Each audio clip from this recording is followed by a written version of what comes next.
Hello guys, welcome to my channel taste of Simhapuri.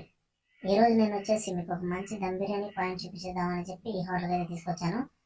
And దీని address వచ్చి వెంకటాచలం దగ్గర సర్వేపల్లికి వెళ్ళే దారిలో లెఫ్ట్ సైడ్ స్టార్టింగ్లో అయితే ఉంటుంది. అండ్ ఇక్కడైతే దమ్ బిర్యానీ స్పెషల్ అనమాట. దమ్ బిర్యానీ అయితే బాగా టేస్టీగా ఉంటుంది. సో షాప్ అయితే చిన్నది కావచ్చు, కానీ టేస్ట్ ఎలా ఉందో మీకు మేము టేస్ట్ చూసి మీకైతే నేను రివ్యూ ఇస్తాను.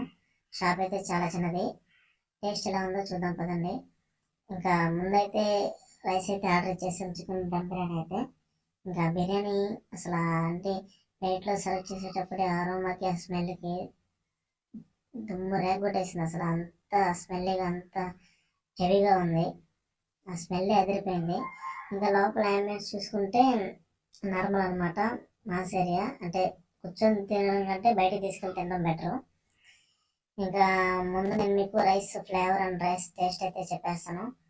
అండ్ బాగా రైస్ అయితే బాగా పొడి పొడిగా అయితే ఉంది. రైస్ టేస్ట్ చూసాను guys, literally only rice flavour అయితే నాకు బాగా తెలుస్తుంది. రైస్ అయితే అదిరిపోయింది, చాలా అంటే చాలా బాగుంది. ఓన్లీ రైస్ మటుకు అంటే ఆ ఫ్లేవర్ బాగా తెలుస్తుంది అనమాట, ఎక్సలెంట్గా ఉంది. ఇంకా నెక్స్ట్ వచ్చేసి ఆ రైస్ బాగా కలుపుకొని ఇంకా పీస్ అయితే టేస్ట్ చూద్దాం. పీస్ కూడా చాలా మెత్తగా ఉడికిపోయాయి అనమాట. ఇంకా ఆనియన్ ప్లస్ పీస్లు అలా పెట్టుకొని తింటూ ఉంటే నెక్స్ట్ లెవెల్, అంతే వేరే లెవెల్ ఉంది బిర్యానీ టేస్ట్ అయితే మటుకు. పీసులు కూడా చాలా టెండర్గా కుక్ అయ్యాయి అనమాట. ఇంకా పీసులు కూడా చూడండి ఎలా కుక్ అయ్యాయో, చాలా అంటే చాలా స్మూత్గా కుక్ అయ్యాయి అనమాట. టేస్ట్ కూడా అదిరిపోయింది. ఇంకా నెక్స్ట్ వాళ్ళు ఇచ్చిన కర్రీస్ వచ్చి వంకాయ కర్రీ ఒకటి ఇచ్చారు, పెరుగు అయితే ఇచ్చారు. ఇంకా పెరుగు వంకాయ కర్రీస్ అయితే ఇచ్చారు. ఇంకా వంకాయ కర్రీ అయితే మా వాడు టేస్ట్ చూస్తున్నాడు, చూడండి ఎలా ఉంది చెప్తాడు. టేస్ట్ అయితే మటుకు కర్రీస్ కూడా అదిరిపోయాయి గైస్. ఎందుకంటే మనం షాప్ చిన్నదని చెప్పి కొన్నిసార్లు వెళ్ళాం, అసలు షాప్ చిన్నదైనా కానీ టేస్ట్ మటుకు చాలా పెద్దది. ఇంకా పీస్ని అలా తింటూ ఉంటే టేస్ట్ మటుకు అయితే అదిరిపోయింది, చాలా అంటే చాలా బాగుంది. ఇంకా ఫైనల్గా అయితే బిర్యానీ టేస్ట్ అయితే అదిరిపోయింది గైస్.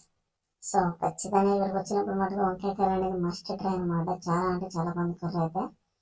సో దీని కాస్ట్ వచ్చి మాకు 100 రూపీస్ పడింది. ఇంతవరకు మన వీడియో చూసినట్టయితే లైక్ చేయండి, షేర్ చేయండి, సబ్స్క్రైబ్ చేసి బెల్ ఐకాన్ అయితే ఆన్ చేసేయండి. మళ్ళీ వీడియోలో కలుసుకుందాం, ఉంటాను మరి.